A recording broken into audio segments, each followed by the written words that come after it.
ఉన్నానికైనా మాకు ఉండాలి కదా, మాకు ఏ ఆధారం లేదు. ఇదే షాపుల మీద నమ్ముకొని బతుకుతున్నాం.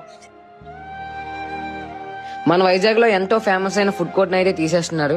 అసలు ఏం జరిగింది బ్రో? అదే బ్రో, మాకు ఎటువంటి నోటీసు రాకుండా మాకు ఫుడ్ కోర్ట్ లో ఎర్లీ మార్నింగ్ క్రైన్స్ గట్టా జీవీఎంసీ వాళ్ళు తీసుకొచ్చి షాప్స్ గట్టా అన్ని రిమూవ్ చేస్తున్నారు బ్రో. ఇదే ఫుడ్ కోర్ట్ లోనే 163 మంది షాపులు అందరూ బతుకుతున్నారు. ఒక్కో షాప్ దగ్గర చాలా ఫ్యామిలీస్ అయితే దీని మీద డిపెండ్ అయ్యి అయితే ఉన్నారు.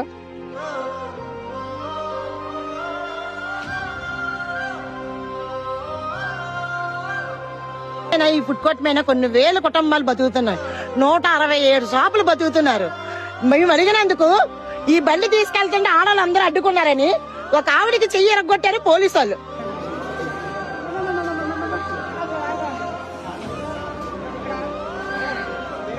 మా ఫుడ్ కోర్ట్ లో మాకు షాపులు మాకు కావాలి, మాకు న్యాయం జరగాలని పవన్ కళ్యాణ్ గారు